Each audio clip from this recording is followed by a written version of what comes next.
Fala, gente boa! Sejam bem-vindos ao nosso devocional, bem-vindos a uma nova semana aí, né? Feliz segunda para você. Espero que você esteja bem aí depois do nosso fim de semana, cheio de atividades, muita coisa boa acontecendo na PIB. E espero que a sua semana comece muito bem. Nós estamos hoje num novo livro que era para você ter lido o capítulo 1 no sábado, o capítulo 2 ontem. Hoje nós estamos no 3. E amanhã vamos encerrar o livro com o capítulo 4. Estamos no famoso livro que conta a história de Jonas. É o livro de Jonas, leva o nome desse profeta, que talvez você já tenha ouvido falar da história dele. Muito provavelmente você já ouviu falar da história de Jonas sendo engolido por uma baleia, aquela história toda que, por ser tão incomum, chama atenção e que comumente é contada para crianças, né? Na igreja, se você foi criado na igreja, você foi contada essa história, mas eu quero salientar com você hoje que essa história do livro de Jonas, a gente conhece ela superficialmente como o cara que foi engolido por uma baleia. Mas posso te falar? Essa história de Jonas não é uma história só para criança, pelo contrário, é uma história muito contundente para nós adultos e que é muito maior, muito mais profunda, muito mais cheia de nuances do que a história de um cara sendo engolido por uma baleia. Inclusive, é uma história extremamente surpreendente. Extremamente surpreendente. Em todos os cantos, em todas as curvas da história, tem uma surpresa para mim e para você. E a mensagem do livro de Jonas é muito clara, é surpreendente. E não quero que você perca nada disso, achando que é só uma história sobre um cara que foi engolido por uma baleia. O que eu quero fazer hoje é dar uma recapitulada rápida contigo no capítulo 1 e 2, tá? Nós vamos pegar o 3 hoje, mas dar uma recapitulada no capítulo 1 e 2, porque talvez você não leu, ou se você leu, talvez você não pegou alguns detalhes que vão nos ajudar a construir o nosso entendimento do capítulo 3 de hoje e do capítulo 4 amanhã. E eu quero que você veja comigo um pouquinho aquilo que vem acontecendo né, no contexto que a gente vai pegar aqui do capítulo 1 e 2. Olha só, capítulo 1, nós vemos Jonas, um profeta de Deus, um cara que a gente já, se você perceber, ele já apareceu lá atrás na Bíblia, esqueço exatamente a referência onde ele apareceu, mas ele aparece ao lado de Amós, um outro profeta que a gente já estudou aqui, e ele dá uma profecia errada. A gente já sabe que Jonas, cara, é um profeta de Deus, mas ele não... Talvez o caráter dele, ele dá uma profecia favorável para um rei, que é um rei malvado, terrível, e Amós, o profeta de Deus, ele dá uma profecia exatamente oposta. Ou seja, Jonas já estava disposto a dar uma mudada na profecia, dar uma repaginada na profecia para agradar o rei. A gente já sabe aí que o caráter do cara é mais ou menos, né? Jonas é ordenado por Deus para ir para Nínive, para pregar para a cidade, e Jonas conhece a Deus, sabe que Deus é um Deus misericordioso, compassivo, e que se ele está mandando um profeta para pregar, é provável que a turma ouça o profeta, se arrependa e Deus tenha misericórdia deles. E sabendo disso, Jonas decide ir para um lugar totalmente diferente. Ele vai para Tarsis. Se você olhar no mapa, Nínive e Tarsis é oposto. É tipo assim, Deus mandou ir para Florianópolis, eu vou para Curitiba. Cara, pego a 101 e vou no lado oposto daquilo que me levaria para o destino que Deus tem para mim. No meio do caminho, Jonas encara, né, num barco, encara uma tempestade. Os marinheiros que nem conhecem a Deus, que são pagãos, que não estão nem aí com a paçoca, os marinheiros estão orando a Deus pedindo misericórdia. Enquanto Jonas está dormindo no barco, e eles chegam à conclusão de que o problema da tempestade é porque Deus havia mandado uma tempestade para impedir que Jonas chegasse até Tarsis. Se eles continuassem com Jonas no barco, eles talvez perderiam o barco, talvez todos não chegariam a Tarsis. Então, Jonas mesmo disse, se vocês me jogarem aqui do barco, nesse mar revolto, no meio do mar, o mar vai se acalmar, vocês vão chegar até Tarsis e Deus está lidando comigo nessa história. Então, eles jogam Jonas. É engraçado, os marinheiros pedem a Deus perdão, Deus nos perdoa por jogar esse homem no mar, não caia sobre nós a culpa da morte deles. Os marinheiros são mais crentes do que o profeta. Aí já começa a surpresa. Você fala, cara, o profeta desobediente e os marinheiros orando a Deus. Diz que eles oferecem sacrifício a Deus, eles oram a Deus, eles fazem voto para Deus, eles pedem perdão por ter que jogar o cara no mar, porque eles sabem que é errado você fazer isso com uma pessoa. Os marinheiros são mais comprometidos com Deus, mais quebrantados diante de Deus, mais crente do que o profeta. Você fala, que livro é esse? O que eu estou lendo aqui? E é exatamente isso que acontece. É um livro muito, muito surpreendente. Eles jogam Jonas no mar, de fato a tempestade se acalma. E Jonas, que eu acho, tá? Posso estar errado, mas eu acho que Jonas de fato queria morrer e talvez estivesse feliz em ser jogado ao mar, porque daí ele não precisava ir para Nínive pregar.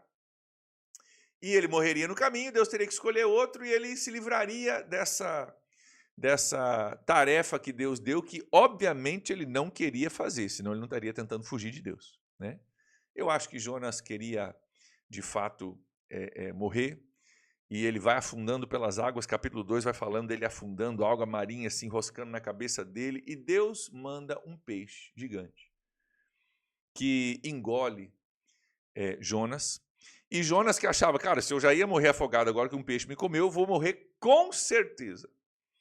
Jonas fica 3 dias e 3 noites na barriga do peixe, até que ele é cuspido de volta em terra firme, e Deus dá para ele um recomeço. Algumas coisas aqui sobre o capítulo 2. Primeiro, se você falar, mas essa história de um homem ser engolido por um peixe, pastor, isso aí é loucura, cara, você acredita nisso? Para com isso, né? Isso é história, é lenda e tal. Com certeza tem algumas questões sobrenaturais nessa história. Por quê? Porque se você fosse engolido por um peixe gigante, é difícil você sobreviver na barriga de um peixe, né? Suco gástrico, né? Toda aquela situação, com certeza não seria uma coisa fácil de você sobreviver, ok? Mas o fato de haver um peixe que possa engolir um homem não é nada surpreendente. Inclusive, ainda hoje existe. Depois você bota no Google aí, tubarão-baleia. Tubarão-baleia. É um tubarão, de fato um tubarão. A baleia respira ar, né? Ela sobe para respirar ar. O tubarão não. O tubarão consegue respirar debaixo da água. Então, extrair oxigênio da água. Então, existe um tubarão-baleia. Isso existem milhares deles ao redor do mundo. Eu já estive nadando com tubarões-baleia. Eu e a Julie, muitos anos atrás. Eles são mais ou menos o tamanho de um ônibus, tá? Um tubarão-baleia adulto é mais ou menos o tamanho de um ônibus. E, recentemente, alguns anos atrás, um mergulhador da National Geographic, mergulhando mais ou menos onde eu e a Julie estivemos, quase foi engolido por um tubarão-baleia. Por quê? Porque ele estava tirando fotos da boca do tubarão aberto, comendo plâncton. Eles não comem seres maiores do que plâncton, né? Não comem nem peixe, nem muito menos ser humano. Eles são como a baleia que comem plâncton, estava com a boca bem aberta, uma boca gigante para capturar o máximo possível de plâncton. Os olhos do tubarão-baleia são na lateral e não na frente, então ele não vê o que está na frente dele. E o mergulhador da National Geographic tirando fotos, e o tubarão chegou um pouco mais perto do que ele imaginava, e quase isso foi noticiado, ele quase foi engolido por esse tubarão-baleia. Então, tem coisas sobrenaturais? Claro que tem, mas não é tão fora do normal assim. Inclusive, o tubarão-baleia, ele é tecnicamente um peixe, porque ele respira debaixo de água, não precisa subir para a superfície para respirar. Então, Jonas vai lá, é engolido por um peixe, 3 dias e 3 noites na barriga do peixe. Te lembra de alguém que morreu e ficou 3 dias antes de voltar à vida? Já remete aqui a Jesus, né? Que morreu, foi sepultado e 3 dias depois ressuscitou. Ele fica 3 dias e 3 noites e ele é, literalmente, a palavra diz, vomitado, capítulo 2, versículo 10, vomitado em terra. E é dado uma nova chance de ir para essa cidade de Nínive, essa cidade que o nosso profeta Jonas tanto odiava. Que interessante, né?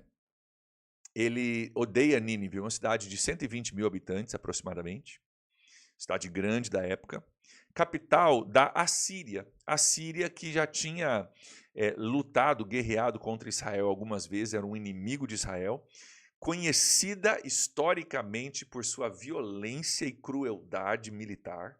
Tá? Essa é a Síria. E é interessante que ainda hoje você pode visitar Nínive se você quiser. Inclusive você talvez já tenha ouvido falar. da cidade de Nínive, só que com um novo nome, que é usada hoje em dia.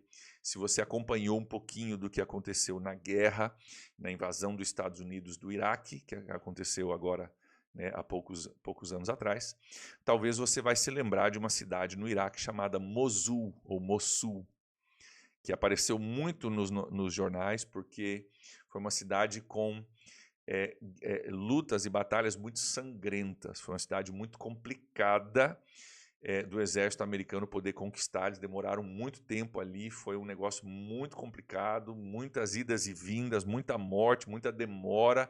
Uma cidade que foi talvez um dos tendões de Aquiles, né, da invasão americana, foi a cidade de Mosul. Pois é, Mosul, ou Mossul, é hoje o nome da cidade da antiga Nínive.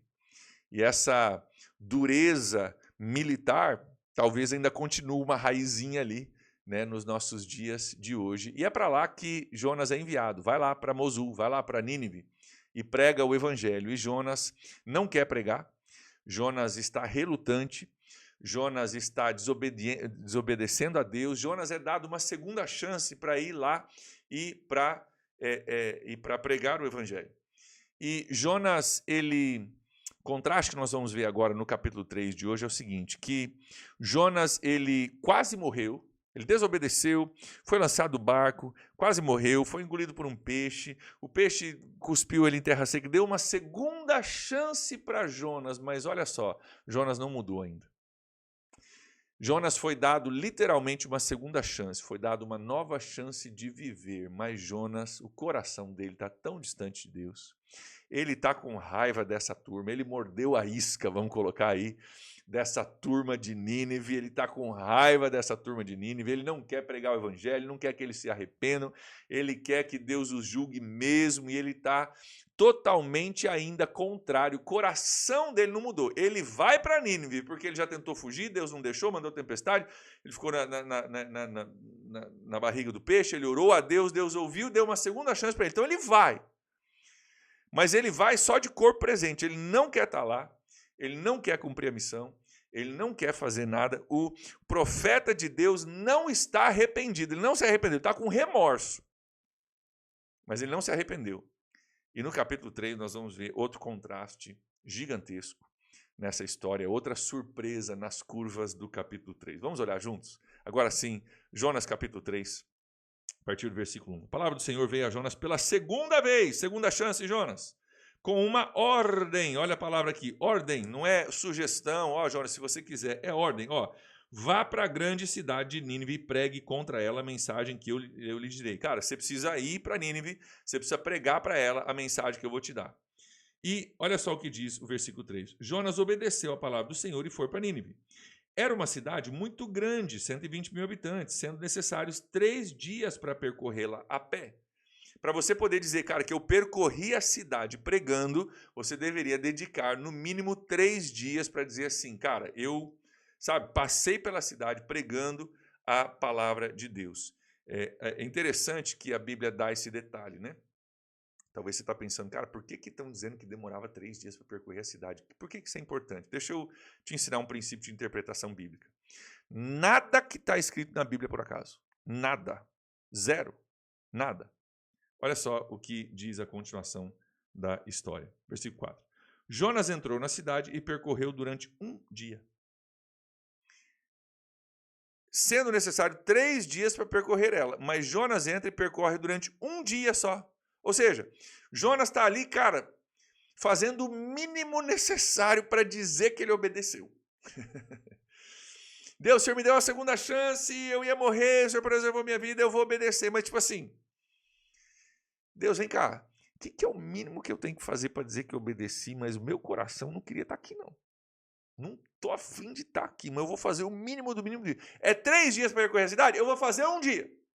1 dia eu vou dizer, ó, é o que eu fiz, é o que eu tenho, o que eu posso fazer, eu vou percorrer 1 dia. Ele percorre durante 1 dia somente e ele proclama a mensagem. Olha a mensagem que ele proclama, proclamando.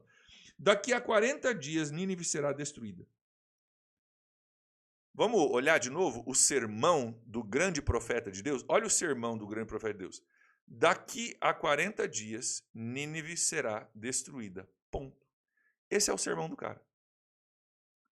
7 palavras. no português. No hebraico são 5.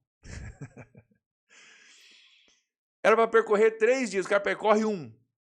Era para pregar. Ele prega, mas ele prega assim: daqui a 40 dias Nínive vai ser destruída. Note que na pregação dele, ele não está chamando o povo para o arrependimento. Note que na pregação dele não está dizendo: mas Deus me mandou aqui para pregar para vocês mudarem de vida, porque Deus é compassivo, misericordioso, ele está disposto a mudar de ideia se vocês se arrependerem. Ele não prega nada disso. Ele está torcendo para que a turma não entenda, para que eles possam se dar mal. Cara, Jonas não mudou o coração, mudou as ações dele. Ele foi porque não tinha opção, mas o coração dele não quer estar lá. E ele está pregando assim: daqui 40 dias vai ser destruída a cidade. Profeta do caos, né? É aquele profeta que só fala do problema, não dá a solução, né? Daqui 40 dias Nínive vai ser destruída. Tá, Jonas, mas o que a gente faz? Como que a gente muda isso? O que a gente precisa fazer para mudar isso? Isso ele não dá essa informação. Por quê? Ele não quer que a turma se arrependa. Olha que coisa doida. O livro de um profeta que prega relutantemente, sem querer que a turma se arrependa. É um livro extraordinariamente diferente, que nos pega desprevenido, que nos chama atenção, que é totalmente diferente do que a gente imagina. E se você acha que isso está diferente, aguarda para o capítulo 4, que tem mais algumas coisas ali também. Até o encerramento desse livro é surpreendente. Tá? Nós vamos ver isso no dia de amanhã. Então ele diz: cara, daqui a 40 dias Nínive vai ser destruída. Essa é a pregação dele. E nós temos falado que o livro é surpreendente. Olha o versículo 5. O cara prega durante um dia só, não dá a solução, não fala o que eles devem fazer, como eles devem se arrepender, ele não fala nada disso, certo? Só diz: daqui a 40 dias Nínive será destruída. Olha o versículo 5, o que acontece depois dessa grande pregação do profeta Jonas. Olha o versículo 5. Os ninivitas creram em Deus, proclamaram um jejum, e todos eles, do menor ao maior, vestiram-se de pano de saco. Olha só, Jonas não quer pregar, não queria ir. Quando foi, pregou um dia em vez de 3. Quando pregou uma mensagem que nem tinha um chamado para arrependimento. E a turma de Nínive se arrepende, cara. Já nós vamos chegar nisso, porque esse é o ponto de hoje. É sobre o que é o arrependimento e como nós devemos tratar o arrependimento. Então segura aí. Mas a turma de Nínive se arrepende. Do maior ao menor se vestem de pano de saco. Você que acompanha o devocional já sabe que isso é uma expressão externa de uma atitude interna. Cara, meu coração está incomodado, então eu vou botar uma roupa que incomoda para proclamar publicamente a incomodação do meu coração. Olha o que diz o versículo 6, que quando a notícia chegou ao rei de Nínive, ele se levantou do trono, tirou o manto real, vestiu-se de pano de saco, sentou-se sobre cinza e fez uma proclamação em Nínive, dizendo o seguinte: olha a proclamação que o rei diz. Por decreto do rei e dos seus nobres, não é permitido a nenhum homem ou animal, bois ou ovelhas, provar coisa alguma, ou seja, não pode comer. Não comam e nem bebam, cubram-se de pano de saco, homens e animais, e todos clamem a Deus com todas as suas forças. Deixem os seus maus caminhos e a violência, que eles eram famosos por serem muito violentos. Talvez Deus se arrependa e abandone a sua ira e não sejamos destruídos. Gente, olha que contraste. O bendito do profeta Jonas, que já quase morreu, já foi engolido por uma baleia, ficou 3 dias na baleia, foi vomitado de volta em terra, foi dado uma segunda chance, não se arrependeu ainda. O cara está fazendo o mínimo do mínimo do mínimo do mínimo para dizer que obedeceu. O cara não se arrependeu. Sabe aquela pessoa de corpo presente? Está fazendo porque é forçado, mas não queria estar ali. Esse é Jonas. E o povo de Nínive, 120 mil pessoas, que eram pagãos, não temiam a Deus, não tinha a palavra de Deus, não sabiam nada. O povo se arrepende. O rei faz um decreto que diz que não era só para a cidade toda jejuar, até os bois e as ovelhas tinham que jejuar. É incrível essa história, é incrível essa história. O cara que mais devia se arrepender não se arrepende, e a turma que você achava que nunca se arrepender, até os animais jejuam. Você está vendo o contraste? Esse contraste, ele não é aleatório. Esse contraste, ele é muito, muito intencional pela parte de Deus. Muito, muito intencional. E nós vamos ver a mensagem que esse contraste traz para mim e para você. Já ele diz, cara, clamem a Deus com todas as suas forças, no versículo 8. Talvez Deus se arrependa e abandone a sua ira e não sejamos destruídos. Talvez Deus mude de ideia. Você já aprendeu aqui no devocional que quando a Bíblia diz que Deus se arrepende, não está falando de arrependimento, tipo Deus fez uma coisa errada e se arrependeu do seu erro. Deus não erra, Deus não peca, ok? Quando fala de arrependimento, aqui a palavra é mudar de direção, mudar de ideia. Talvez Deus mude a direção e, de fato, não sejamos destruídos. Então eles começam a buscar Deus com todas as suas forças, com arrependimento, pano de saco, jejum, até animal jejuando. E olha o que diz o versículo 10. Versículo 10. Tendo em vista o que eles fizeram e como abandonaram seus maus caminhos, Deus se arrependeu, mudou de ideia, e não os destruiu como tinha ameaçado. Cara, de fato, Deus olha para o quebrantamento do povo e diz, eu vou preservar o povo de Nínive, não vou mandar desastre sobre eles não, porque eles abandonaram os seus maus caminhos, mudar de vida, cara, se arrependeram, mudaram, me buscaram, arrependeram os seus maus caminhos e eu não vou mais destruir a cidade de Nínive. Nós vamos ver no capítulo de amanhã que Jonas ainda não se arrependeu. Será que Jonas vai se arrepender até o final do livro? Spoiler aí, hein? Fica aí as cenas do próximo capítulo, no capítulo 4. Mas eu quero pegar essa história, que é muito estranha e surpreendente, de um profeta desobediente e que não se arrepende, pregando para um povo cruel, sinistro, que se arrepende, cara, declara faz um decreto do rei, todo mundo jejuando, todo mundo buscando a Deus com todas as forças, e Deus, de fato, preserva a cidade de Nínive. Que história estranha, o que está acontecendo aqui? Algumas coisas, nós vamos falar mais sobre isso amanhã, né? Mas o livro de Jonas, interessante, ele não é um livro que relata tanto as palavras do profeta, quanto a história do profeta. A maioria dos livros proféticos relata as palavras, que o profeta disse. Jonas disse muito pouco nesse livro, mas está relatando o que Jonas faz. E ao relatar o que Jonas faz, o livro de Jonas se torna um espelho para mim e para você. Para a gente olhar e falar, cara, como é que está o meu coração? Porque uma das coisas que o livro de Jonas nos ensina é que é possível você ser uma pessoa muito religiosa, muito conhecedora de Deus, mas está com o coração bem afastado de Deus. Pode até ser um profeta, enviado por Deus para pregar o evangelho, mas o teu coração está longe de Deus.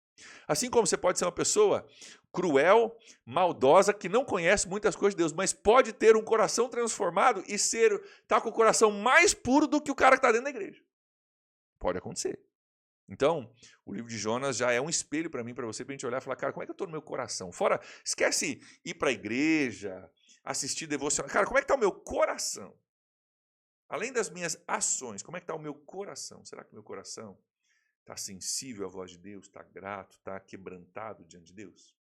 Segunda coisa que está conectado com isso, que é a minha aplicação para nós hoje. Muito importante isso aqui. Eu confesso que faz pouco tempo que eu fui ensinado isso, que eu aprendi isso. Mas aqui, esse capítulo 3 torna isso muito óbvio. Queridos, presta atenção no que eu vou te dizer. Arrependimento dos pecados não é algo que eu e você podemos produzir. É Deus quem produz isso em nós. Presta atenção. Arrependimento dos pecados não é algo que eu produzo por minha própria vontade. É algo que Deus produz em mim. O exemplo disso é que nós temos aqui um profeta que ainda não se arrependeu.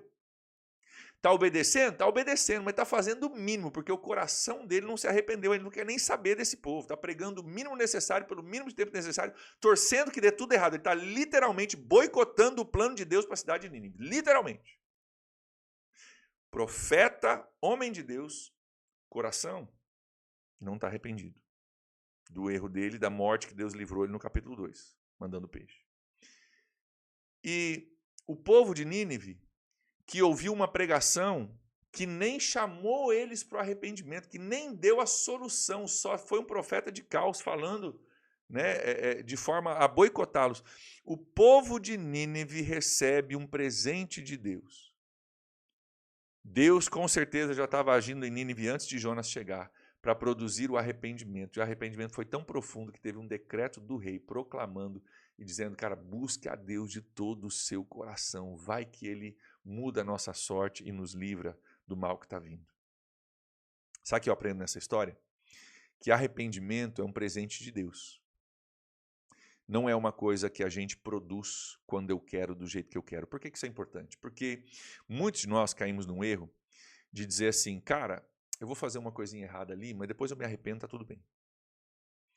Vou fazer outra coisinha errada depois de amanhã, mas depois eu me arrependo, tá tudo bem. Eu vou fazendo coisas erradas e vou me arrependendo, fazendo coisas erradas, vou me arrependendo, e no final tá tudo bem. Posso te dizer? Se o seu coração está planejando fazer coisa errada, é porque você não se arrependeu ainda. Se o seu coração está planejando, premeditando fazer uma coisa errada, é porque você não se arrependeu ainda.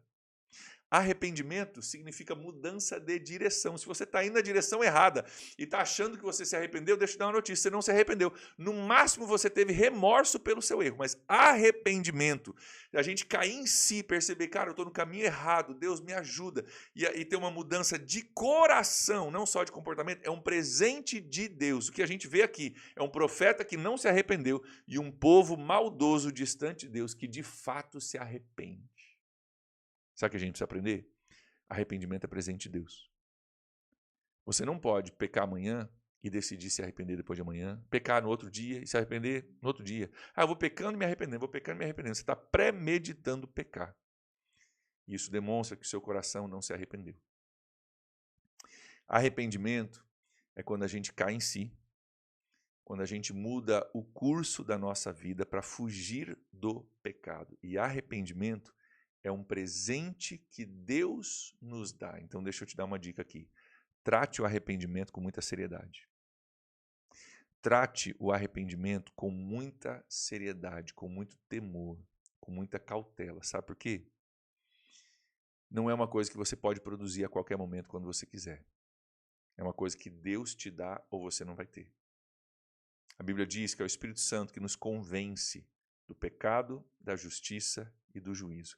Quem me faz de fato enxergar o meu erro e mudar de dentro para fora é o Espírito Santo de Deus. É Deus que produz em mim e em você o verdadeiro arrependimento. Então, quando Deus te der o arrependimento como um presente, guarde isso. Não trate isso como uma coisa barata que você pode reproduzir amanhã se você precisar de mais, porque não é a gente que produz. É o Espírito Santo de Deus que produz isso em nós. O verdadeiro arrependimento é um presente de Deus. É um presente de Deus. Nós só reconhecemos Jesus, nós só viemos para Jesus porque Ele nos atraiu. Nós só amamos a Deus porque Ele primeiro nos amou. É Deus que inicia esse processo de libertação no coração humano. E se você foi liberto por um arrependimento, se você foi dado o presente do arrependimento, guarde isso como algo precioso, uma dádiva de Deus para a sua vida. Por quê? Porque o percurso natural do coração humano é fazer coisas erradas, tendo no máximo um remorso e vivendo em nosso pecado. Se Deus te deu arrependimento, preserve isso com muita seriedade. Guarde isso com muito carinho. E entenda que o arrependimento, ele é um presente de Deus. Nós poderíamos dizer dessa forma: remorso muda ações. O remorso, poxa, não deveria ter feito. A gente muda as ações por normalmente umas 2 semanas, tá? Normalmente umas 2 semanas. Depois a gente volta a fazer aquilo que o nosso coração quer fazer. Remorso muda ações. Arrependimento muda destinos. Remorso muda ações por um pouco tempo. Arrependimento muda destinos. Deus decide por ver o povo arrependido. Deus se arrependeu e não os destruiu como tinha ameaçado. O caminho que Nínive estava caminhando por causa da sua maldade, por causa do seu pecado, por causa da sua violência, era a destruição. E o arrependimento muda o destino dessa cidade. Que eu e você possamos entender a seriedade do arrependimento, que eu e você possamos valorizar o arrependimento quando ele nos é dado. Nós possamos entender que não é uma coisa que eu lanço fora como se fosse barato e eu possa reproduzir amanhã. É um presente de Deus, que quando recebido, eu devo entesourar, né? Eu devo valorizar, eu devo guardar com muita, muita seriedade, entendendo que foi um presente de Deus que me fez cair em mim, para que eu não cometa mais esse erro. Palavra-chave? Para que eu não cometa mais esse erro. Que Deus nos ajude, que o Espírito Santo nos ajude a viver essa realidade. Amém? Vamos orar? Nosso tempo já passou. Pai, obrigado, Senhor, por essa manhã.